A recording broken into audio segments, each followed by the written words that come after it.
Víctor Manuel Sánchez. La historia de los electricistas nos permite encontrar una trayectoria política de su presente.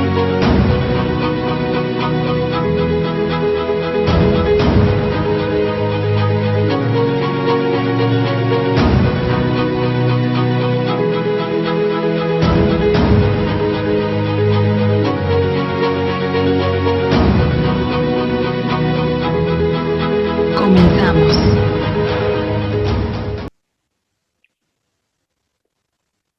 Hola, ¿qué tal? Buenas tardes. Nos encontramos, otra vez, buenas tardes, buenos días. Otro lunes de añoranzas de electricistas mexicanos. Agradeciendo, siempre lo hacemos, al equipo de Radio ESME, que nos permite estar, como se dice ahora, en todas las medios electrónicos de actuales, plataformas, posibilidades, YouTube, salimos al mismo tiempo en Facebook y por supuesto nos tienen de manera permanente en YouTube. En las páginas de Radio ESME aparecen los links, en propio YouTube aparece estas conexiones, nos pueden ver a la hora que sea. Hoy vamos a tratar un tema que normalmente cuesta trabajo. Estas añoranzas de electricistas deben tratar todo lo que es la historia, y la historia es el día de ayer ya es historia. La semana pasada ya es historia. Obviamente, de ayer o la semana pasada, el proceso de interpretar, de ver cómo se están sucediendo las cosas, es un poco más delicada o se hace muy sencilla, porque pues no ha transcurrido, no ha madurado las cosas y demás. Pero sucede lo mismo, por ejemplo, con hace 8 años, 10 años. Y en historia, normalmente en todo tipo de historias, por ejemplo, ustedes saben que la historia de la extinción formal se declaró un tiempo, 10, 12 años, para que la información directa y formal del lado del gobierno de ese entonces se resguardó. Se dice que es un aspecto de soberanía nacional y que hay que saber cuidar porque se afectan los intereses de la nación. Se guarda entonces durante un tiempo esa información. Siempre ha sido así. Parece que es una ley de archivos, pero también hay que reconsiderar que es una ley de afectaciones, de daños colaterales. Las personas públicas o simplemente las que participaron en ese evento pueden molestarse. Nada más el día de hoy en los periódicos, bueno, sucedió ayer, perdón, pero aparece hoy en los periódicos el tal Anaya, el que fue presidente de la Cámara de Diputados en los momentos de la reforma eléctrica, anunció que se va del país porque se están manejando cosas que lo quieren dañar desde el actual presidente. Lo va a afectar y dice: yo voy a resguardar, voy a cuidarme porque me quiere hacer daño López Obrador. Y lo que está sucediendo, que es que con el caso del Pemex Gate, de Lozaya, el jefe de entonces de Pemex, está involucrando a muchos personajes de la política para un poco rescatar su imagen o para defenderse y que no le den tantos años de castigo. Mencionó entonces a este hoy ciudadano del PAN que dice: me quieren dañar y que se va a ir. Entonces, hoy justo cuando se revisa un poco de la historia pasada, resulta que muchos personajes vivientes se pueden sentir afectados. es malo porque finalmente es histórico. Ya pasó, cada quien debe de cargar con su responsabilidad, mantener lo dicho en su momento, pero suele pasar eso. Las personas involucradas, en su momento, personajes políticos del momento histórico que uno quiere relatar, se sienten afectados. Bueno, a lo que voy es esto. Es complicado eh, elaborar la historia del ESME reciente, de 10, de 8 años para acá, sabiendo que hoy los personajes políticos importantes de un momento dado, hoy ocupan otra situación, otra perspectiva, difieren de lo que está pasando y de lo que sucedió entonces. En ese sentido, lo que pasa es que yo no he tratado, no he querido tratar los últimos 10 años, 8 años para acá. Por ejemplo, una anécdota, en el proceso de la extinción, un secretario de Educación y Propaganda tuvo la ocurrencia de, en vez de publicar la revista Lux, sacó un periodiquito que le llamó La Resistencia. En aquel momento yo le criticaba, le dije que estaba matando a Lux, que era imposible, que si no había suficiente dinero, los medios adecuados, mínimo, eso que estaba haciendo de ese periodiquillo pequeño, pudo haberle llamado Revista Lux, aunque fuera cambio de formato y de tamaño y de cantidad de páginas, pero no podía dejar de publicar la revista Lux. Y entonces le dije traidor y asesino por matar a Lux. No sé a cuántos más yo haya afectado con ese dicho, pero lo único que culpaba yo era esa secretaria de Educación y Propaganda. Entonces, hablar de eso que sucedió, que da juicio, bueno, para mí yo lo mantengo, lo sostengo y digo que efectivamente dura un tiempo directamente responsable el secretario de Educación y Propaganda, violó los estatutos, rompiendo, afectando los derechos de todos los electricistas y violentando el cumplimiento de sus obligaciones y responsabilidades. ¿Quién más estaba afectado? No seré yo quien los diga, pero yo se lo achacaba a él y a su equipo. Ya, quien tenga un poco de memoria histórica podrá rápidamente ubicar qué secretario de Educación y Propaganda era y qué fue lo que hizo, ¿no? Tiempo más tarde, por ejemplo, también he criticado el formato de la revista Lux. Hemos hecho propuestas, reuniones, en fin. Estos tiempos, bueno, todos los tiempos de la historia del ESME y de la Compañía de Luz tienen sus altibajos, por supuesto, sus enfrentamientos, su lucha, podríamos decir, es una lucha de clases dentro del propio movimiento obrero, dentro de las filas del proletariado, ¿no?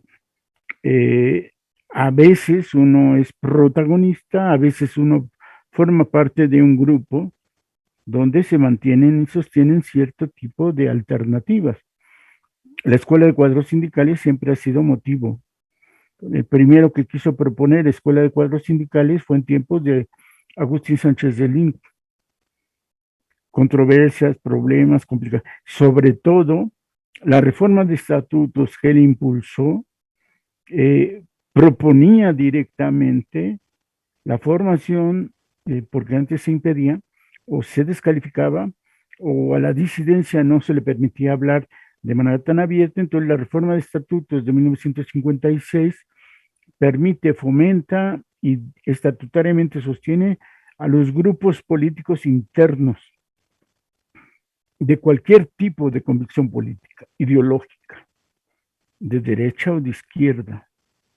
Es permitido en una organización sindical porque es una organización es un frente de lucha de trabajadores, y en un mundo de trabajadores puede haber distintas posiciones, distintas ideologías, y mínimo lo común es que haya izquierda-derecha, ¿no? Y en un mundo donde en 1956 lo poderosamente político es el PRI, el partido en el poder, el partido de Estado, la oposición, cualquiera que sea, siempre va a estar en contra del PRI y del gobierno.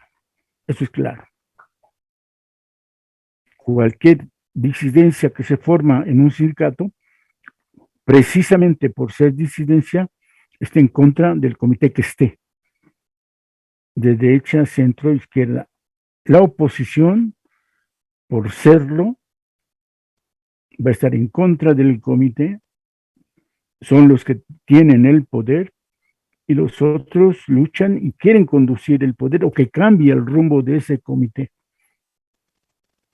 De hecho, esa es la democracia.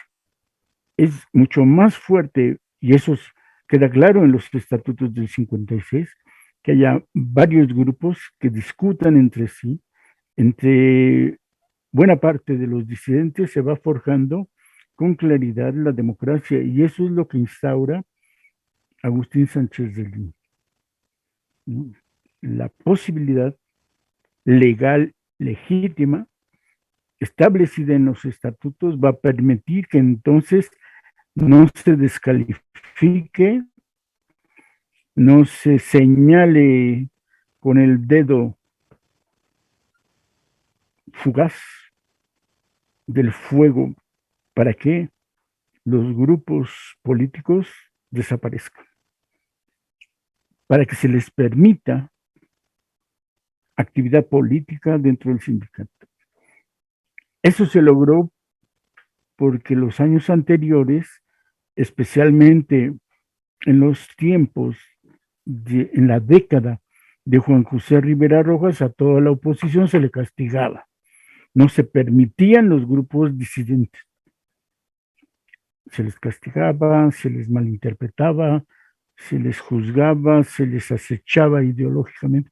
Y en ese entorno, la reforma de Agustín Sánchez de Lin, y conste que aquí ya estoy cayendo en algunas interpretaciones que son correctamente impropias, son más bien incorrectas, son errores, porque la democracia, el movimiento sindical no es posible exclusivamente por un dirigente, es el conjunto, la estructura, los cómplices.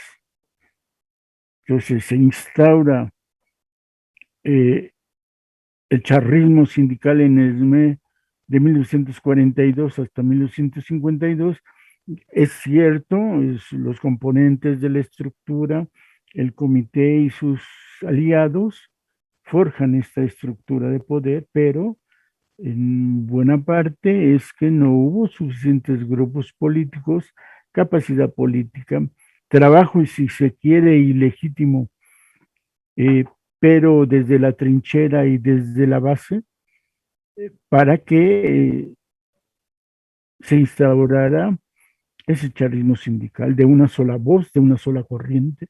Y entonces, justo como producto de la lucha contra Rivera Rojas, el Estatuto de 1956 proclama la democracia concreta y verdadera. Sí, es democracia representativa.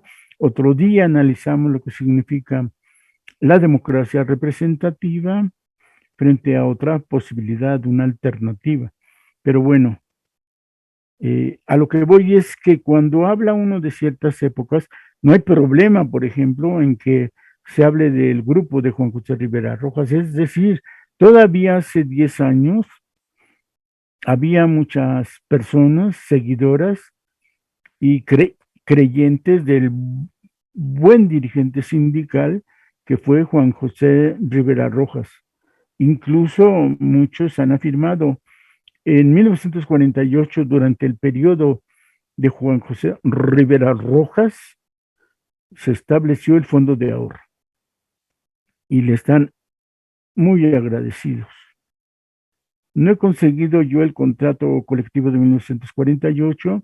El que tengo, curiosamente, no está la cláusula del fondo de ahorro. No aparece. Está la cláusula 106, está vacía. Entonces no sé si apareció 2 años después o cuándo. Tengo que investigarlo y poder decir, pero todo el mundo de la época sabía, todavía en los 70 se sabía que el fondo de ahorro se creó durante la gestión del comité de Juan José Rivera Rojas. Por esas cláusulas muchos le perdonan o recuerdan también que se hacían festejos, llegaban las divisiones, hacían comilonas, hacían charreadas, eh, toreaban, eh, en fin, había una propensión en la revista Lux a ensalzar, a sacar todo lo que hacía, todos sus festejos, sus relaciones con el, dentro del PRI, en fin, eh, pero todo le perdonaban porque han dicho que el fondo de ahorro se obtiene con él. Y efectivamente, luego comentaremos esta cláusula especial dentro del contrato colectivo y los beneficios que trae. Efectivamente, es algo muy importante y significativo, lo cual no quita, por ejemplo, esta contradicción, cosas buenas, cosas malas.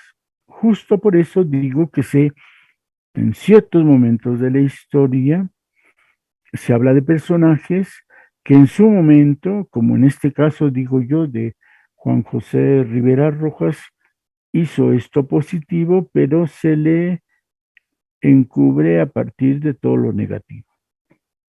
Hoy, los tiempos contemporáneos, hay ciertos miembros de los comités anteriores que tenemos que calificar por lo que hicieron. Tenemos que mostrar las cosas, los momentos que hicieron, que hoy en la actualidad ocupen otra trinchera, es otra cosa. Pero incluso una, dos, tres trincheras de electricistas es la historia del Sindicato Mexicano de Electricidad. Eso no podemos evitarlo. Eso lo vamos a tener que tratar en un momento dado. ¿Sí? ¿Por qué? Pues podríamos decir porque existe una cláusula donde dice que los jubilados siempre serán miembros del Sindicato Mexicano de Electricistas y que ese derecho y esa responsabilidad se tuvo también en los tiempos de Agustín Sánchez de Lin. Es el único sindicato, hasta el momento que yo sepa, no sé si en toda incluso América Latina, es el único sindicato que reconoce la plena participación con todos sus derechos políticos y económicos, por supuesto sociales, de los jubilados. Es decir, que después de dejar de trabajar en activo, después de eso, tienes derechos políticos. Es muy importante.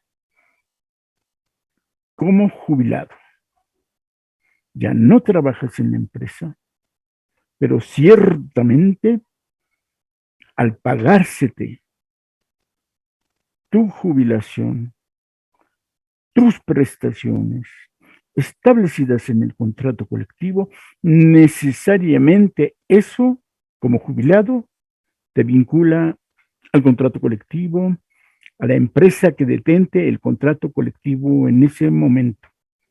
Hoy, con extinción,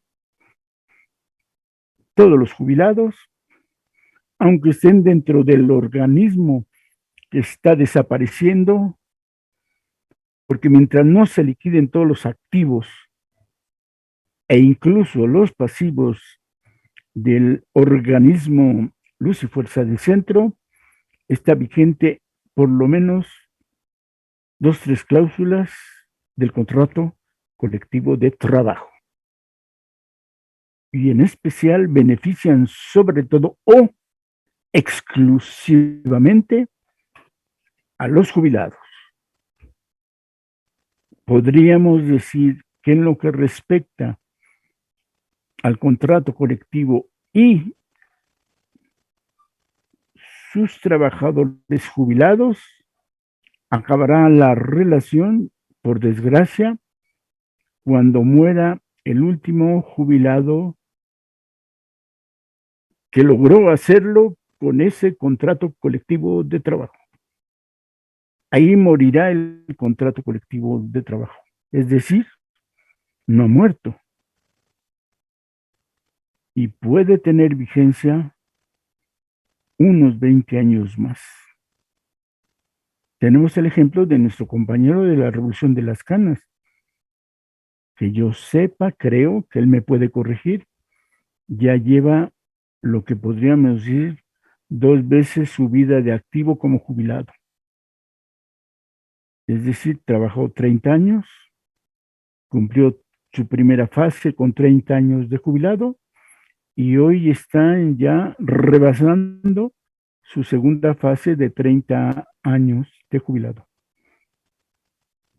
Puede, su madre lo logró, rebasar la centuria, siempre nos contó en su Revolución de las Canas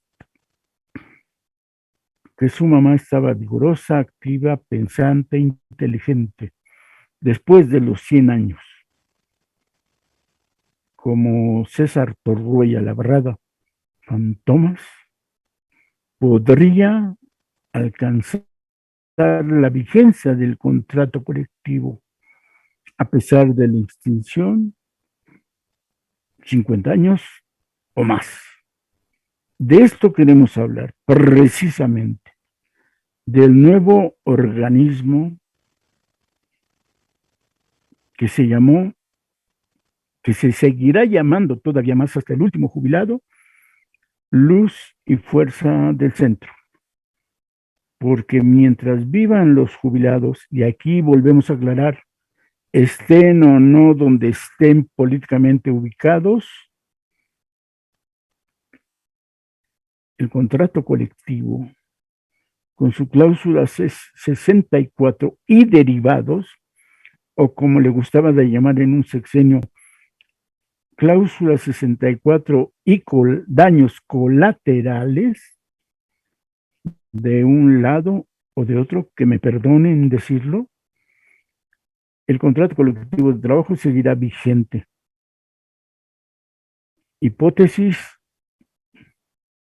podrían ser los de fuera, como se suele decir ahora, los que le den vigencia más años al contrato colectivo. No lo sabemos. Es probable que pueda buscar yo una lista de jubilados, ver el promedio de edad y sacar una tendencia estadística de hasta cuándo, que eso están, sobre todo lo hacen mucho los seguros de vida, para darte su seguro de vida. Se establece con tu posibilidad de que te mueras. Los seguros de vida están establecidos para que te mueras. Pues bien, hoy queremos hablar, bajo una hipótesis, queremos hablar de los indicadores de productividad que se establecieron al surgimiento del nuevo organismo Luz y Fuerza del Centro. Por una razón que les quiero explicar brevemente, hace unos 10 años, no sé si más, descubrí en el contrato colectivo de la UNAM, que se pacta, que se firma, que se negocia con el Sindicato de Trabajadores de la UNAM, con el STUNAM, que publicaban el contrato colectivo y lo repartían como un anexo, un suplemento de que se llama en la universidad la Gaceta de la UNAM. Un buen día aparecía febrero, marzo, porque ellos se vence su contrato colectivo en noviembre, y entonces ya para enero podría haber una impresión. Y descubrí lo siguiente, es una La Gaceta es más o menos como la mitad, así como esta jornada, de este tamaño. Entonces descubrí viendo el contrato colectivo de la UNAM, que lo tenía así en las manos, que resultaba que abriéndolo a la mitad, esta mitad del contrato eran las cláusulas vigentes del contrato colectivo. Y exactamente la otra mitad eran cláusulas transitorias, es decir, el documento que se repartía a los trabajadores a través de la Gaceta de la universidad, la mitad eran cláusulas, llamémoslo así, activas, y la otra mitad transitorias. Por esa ocasión, yo revisé el contrato colectivo del ESME con la compañía de luz y descubrí que estaba sucediendo exactamente lo mismo. Empezaban a aparecer cláusulas transitorias, la siguiente contratación más cláusulas transitorias, y digámoslo así, que en 4 revisiones contractuales el número de cláusulas transitorias empezaban a crecer y a crecer. En ese momento yo dije, va a llegar tal cual una condición parecida al de la UNAM, donde el crecimiento del clausulado no sea de cláusulas efectivas, sino cláusulas transitorias. Por ese motivo, pensé la semana pasada, cuando acabamos de ver Electrón, revisar este asunto de las cláusulas transitorias del contrato colectivo de trabajo entre Compañía de Luz y el Sindicato Mexicano de Electricistas. Es decir, un asunto contemporáneo. Tengo una pequeña colección de los recientes contratos colectivos de trabajo. Creo que nada más tengo 10. No me he fijado bien si son 10, 12 de las últimas contrataciones y firmas de este contrato colectivo. Así que tomé el primero, bueno, el que agarré al azar, y descubrí algo que todos deberíamos saber, es algo muy normal. El contrato colectivo de trabajo del ESME es un documento precisamente, como todos lo decimos, histórico, valioso e importante. Tiene muchos elementos históricos explicativos de ciertas épocas. Por ejemplo, en el contrato que obtuve al azar, o bueno, si quieren que haya escogido, 1998, resulta que tiene el convenio de reestructuración de la empresa que se hizo para 1966. Por tanto, es muy interesante, es muy importante y podríamos hacer una añoranza, bueno, hay que hacerla necesariamente, de la reestructuración de 1966 que se inicia precisamente con este convenio de reestructuración que aparece y está como parte de los anexos del contrato colectivo de trabajo. Así hay muchos más. Por ejemplo, se crean 2 comisiones mixtas de productividad y de reestructuración de la compañía. Fueron los documentos exclusivos en todo el país donde se proyectaba transformaciones radicales para la empresa, pero participando los trabajadores en todos los niveles de la empresa. Por ejemplo, cada departamento del conjunto de toda la compañía de luz iban a crear su comisión mixta de reestructuración. Por tanto, a través de cada departamento de trabajo, que eran más de 70, los trabajadores iban a participar en diseñar su modalidad, su especificidad, su modernización de su área, de su departamento de trabajo. Se había logrado una negociación de todo el mundo participa en su nivel.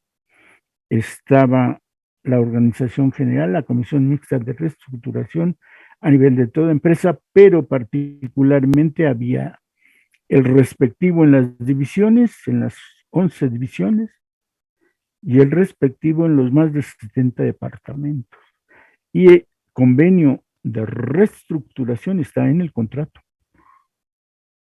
Y precisamente al querer buscar las transitorias, que no lo voy a dejar pasar, lo voy a tratar de demostrarles a ustedes qué es lo que estaba ocurriendo con las transitorias y haremos el comparativo, por supuesto, entre el contrato de la UNAM con sus dos sectores académicos y administrativos.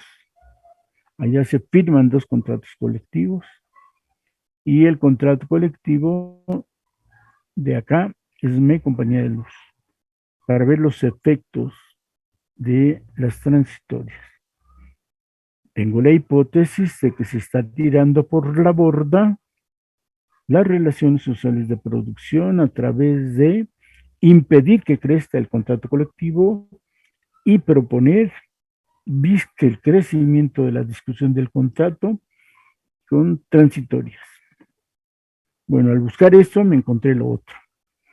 Y entonces las dos cosas se le dan vueltas en la cabeza, en el cerebro, le salen 80 hipótesis históricas de trabajar el punto y bueno, en un momento tengo que decidir y bueno, me agradó más tratar el asunto de los indicadores de productividad porque hay una historia de aquella época muy agresiva, muy dura contra el Sindicato Mexicano de Electricidad y su capacidad inflexible.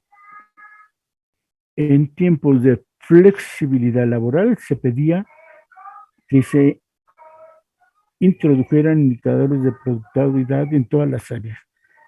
Bien, eh, el inicio de los indicadores de productividad tiene una explicación rápida, la hago y pasaremos al punto. Creo que se me va a acabar el tiempo, como siempre sucede. Es probable que necesitemos 3 añoranzas de electricistas para que comprendan lo que estamos haciendo. Bueno, el antecedente de fijar indicadores de productividad es, en principio, el haber librado a la compañía de luz del golpe. Este es un golpe al ESME que diríamos de guerra de baja intensidad. El golpe fuerte, tajante y sólido de octubre del 2009 fue justo así. Pero, ¿por qué? Porque se buscó la desaparición a través de liquidar de un día para otro con extinción a la compañía de luz, es decir, para no golpear al ESME, supuestamente golpeó a la empresa. Y entonces ya no hay materia de trabajo, el sindicato desaparece. Este golpe fue, como todos lo sabemos, un golpe burgués contra esta fracción del proletariado. Pero tiene el antecedente de un golpe como si fuera de baja intensidad, que avance paulatinamente, poco a poco, hasta destruir de nueva cuenta a la compañía de luz. No se atreven a tocar al sindicato, pero dueños de la materia de trabajo por parte del Estado, porque al Estado lo convierten en propietario de la compañía de luz, la nacionalización de la industria eléctrica. Esta nacionalización fue en ese sentido un golpe a la burguesía extranjera. Es obvio y es evidente. Dejaron de ser propietarios los empresarios extranjeros en el sector eléctrico. Y aunque un día trataremos las circunstancias de la nacionalización de la industria eléctrica, sí diremos que contra eso se volvió el mismo Estado en 1975, que se crea una ley de la industria eléctrica donde se desaparece a la compañía de luz, se pone en liquidación en 1975 con una reforma a la ley que se hizo, quedando establecido la existencia de la compañía limitada a nada, a un transitorio, y por eso el vínculo de los transitorios. Este transitorio no fue leve, fue directo. Se declara que a la compañía de luz y todas las empresas existentes en el momento a liquidarse para que se consolida exclusivamente Comisión Federal de Electricidad como el instrumento básico que el Estado tendría para generar, transmitir, distribuir y vender energía eléctrica, como marcaba el artículo 27 constitucional. Bueno, el golpe es 1975.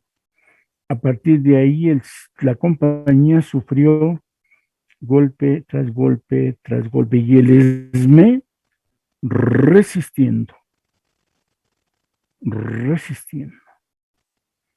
En 1992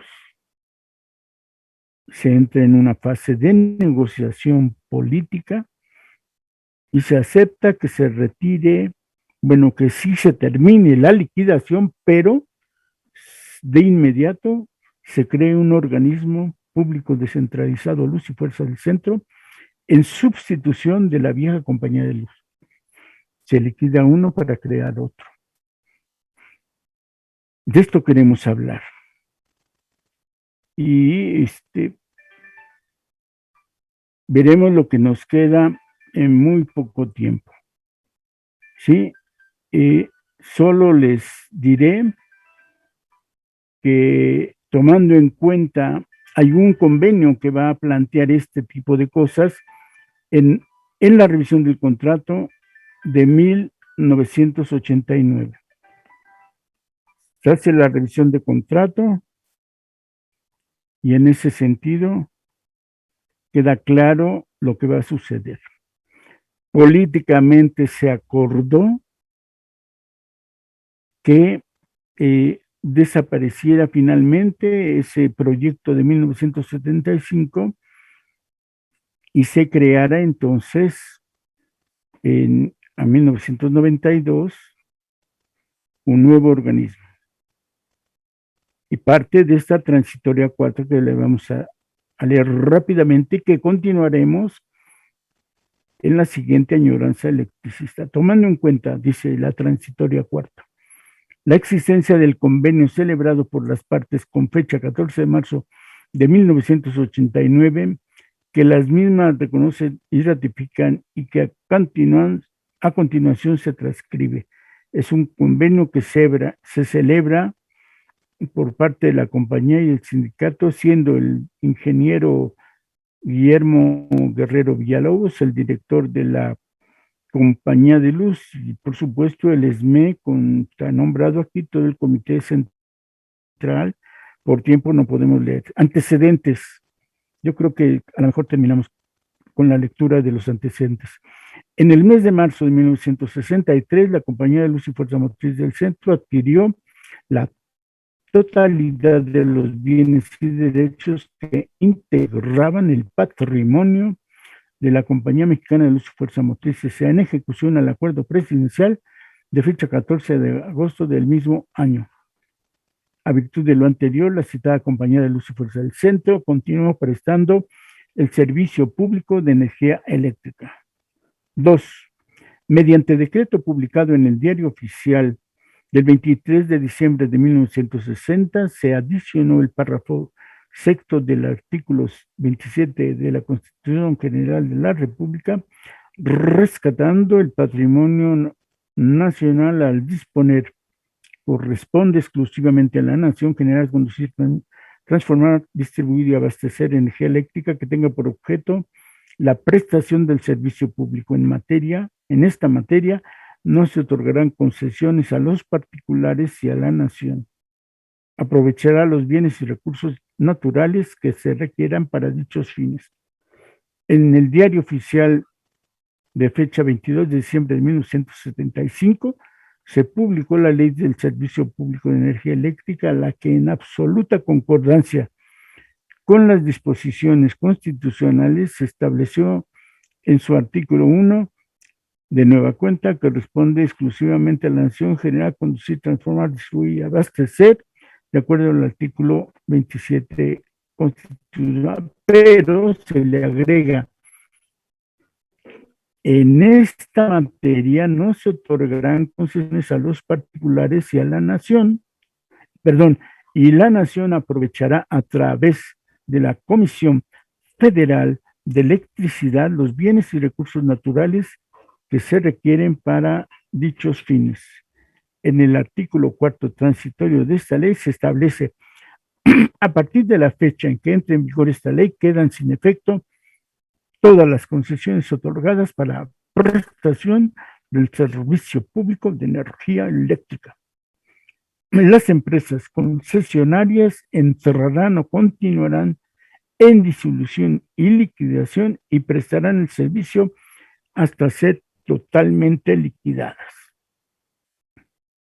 Por tanto, se declaran en liquidación, y leeremos el último párrafo porque creo que se nos está acabando el tiempo.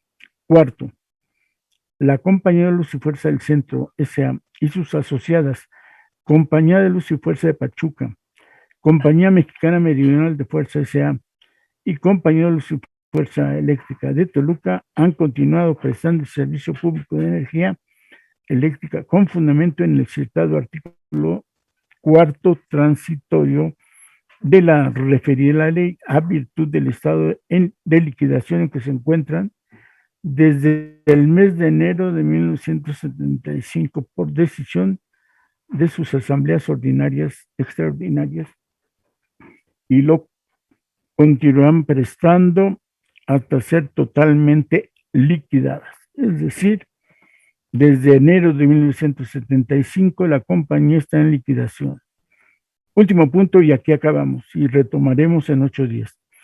Los comparecientes plenamente conscientes de la problemática que entraña la situación jurídica de las compañías han venido estudiando alternativas de solución a fin de que el servicio público de energía eléctrica que ha estado a cargo de estas compañías se preste en condiciones óptimas de rentabilidad, eficiencia y eficacia, con apego a los preconceptos constitucionales y legales ya mencionados, y dentro de un marco que permita su pleno funcionamiento y desarrollo, preservándose paralelamente la fuente de trabajo y la titularidad por parte del Sindicato Mexicano de Electricistas de su contrato colectivo de trabajo, habiendo llegado a la conclusión de que este esquema requiere la previa adecuación organizacional, operativa, técnica y financiera de las compañías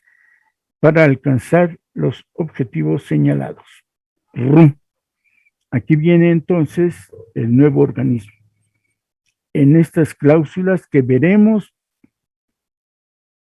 dentro de 8 días, son, para iniciar, 6 cláusulas y un decreto, porque el que se va a crear el nuevo organismo descentralizado Luz y Fuerza del Centro, es decir, Desde enero del 75 se declaró una guerra constante a la Compañía de Luz para liquidarla. El SFE se aplicó en la resistencia y se salvaban por la lucha política del momento en la creación de un organismo público descentralizado. Bien, compañeros, no voy a mencionar nombres, excepto de los funcionarios, y del lado nuestro, espero que saquen sus notas, empiecen a apuntar qué fechas, quiénes eran, por ejemplo, quién estaba en el comité en 1975 y cómo al momento de completar la liquidación, pero simultáneamente crear un nuevo organismo para distribuir la energía eléctrica en la zona tradicional de la vieja Compañía de Luz y Fuerza, que había sido comprada en 1960. ¿Ven? Esta es la historia. Saltas de una fecha a otra para darle vigencia a lo que ahora, para que después, en 2009, en octubre, se extinga este organismo que surge a través de lo que vamos a leer en detalle. Continuaremos el próximo lunes en otra añoranza de electricistas y pronto será un aniversario más de la nacionalización de la industria eléctrica. Vamos a llegar a septiembre con esta presentación del nuevo organismo y sus indicadores de productividad. Gracias, nos vemos. Buena tarde a todos en la siguiente añoranza de electricistas. Gracias a Radio SME. Nos vemos en 8 días. Cuídense.